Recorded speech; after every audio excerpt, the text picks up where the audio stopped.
Okay, welcome to Fix It with Jeff. Today, we're going to go ahead and change our front brakes on the 2010 Chevy Express. So we're going to go ahead and get this lifted and secured and get our wheels off. Okay, one other thing you want to do is you want to get a C-clamp and use one of your old brake pads, put it in here and push your piston for your caliper all the way in. But you also want to make sure before you do that, open up your reservoir for your brake fluid, because it will spill out brake fluid. So mine did spill out some brake fluid, so I'm cleaning it up right now. But so you want to make sure you open that, so that way you have pressure, because my pistons were pretty far out since I have very little pad. So here's how my pad looks now.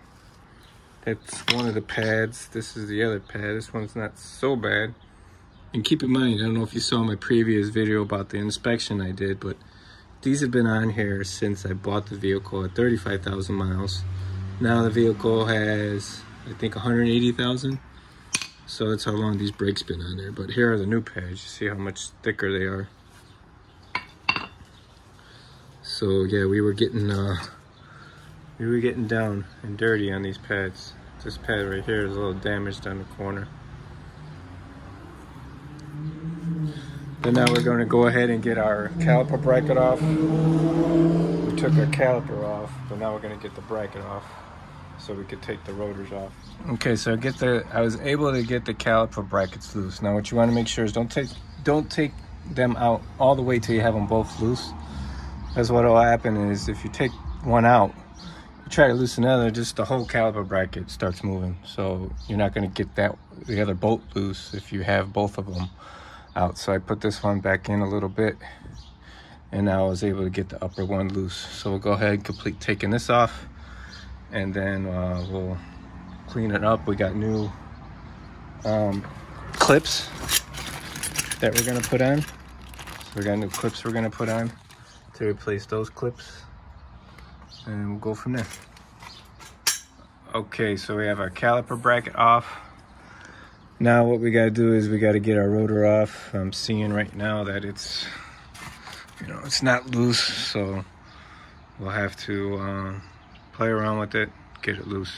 So first thing I'm going to do is I'm going to spray some penetrating oil in each of the bolt holes, also maybe in these set screw holes, and start banging on it, see if we could get it loose. Okay, so that wasn't too bad. A little bit of penetrating oil, a couple bangs in between each one, and it wiggled right off. So just some other things here. Like I mentioned, I had an ABS issue. I still got a traction control issue, which it might be the steering position sensor. I'm not 100% sure on that yet because it was intermediate. I did clean up my ground, which is on the driver's side behind the frame here. But here's your speed sensor. So your speed sensor works in conjunction with the wheel hub, which is this whole assembly here. So this whole assembly comes out and can be replaced. So we're thinking that I might order some new ones and replace those. I'm gonna go ahead and clean up our connections here. I'm gonna clean all this up with a wire brush, get all this nice and cleaned, and we'll go ahead and get our new rotors on, put everything back together for this side. Okay, so I took my clips out. They just sprayed off very easily, in here. Pry them off. I'm gonna go ahead and clean that up. I already cleaned up this part. I'm gonna go ahead and just clean that up, make sure that's nice and clean, put our new ones on. Okay, so make sure when putting on these clips, they're actually different. So if you see, these two clips are the same, but see this one's different.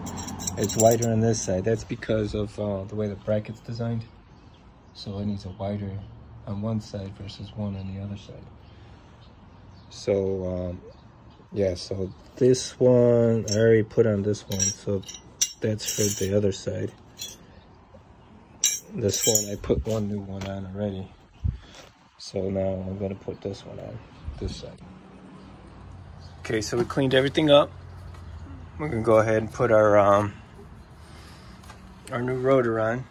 And then what you wanna do is, when you put the new rotor on, maybe use like 2 other lug nuts to put that on while you get everything else together, because this won't sit flat.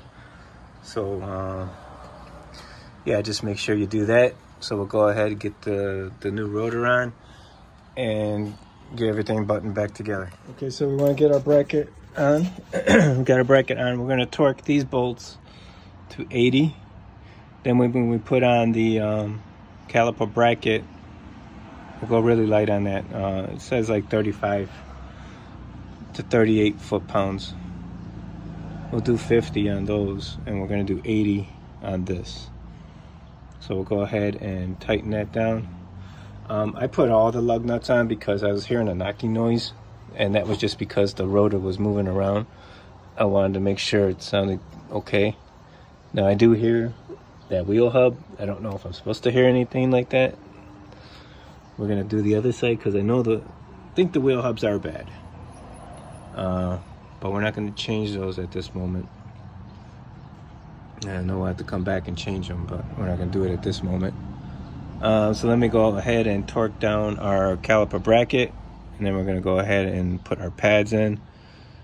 And if you'll notice on my new pads, one set of pads has a feeler gauge, the other one doesn't. So we'll use one of each on the pads. We'll put the feeler gauge in the front part here, and we're going to put non-feeler gauge on the back side. For some reason, my old ones, both sides had a feeler gauge. So it's kind of weird. But we're gonna put the feeler gauge on one side.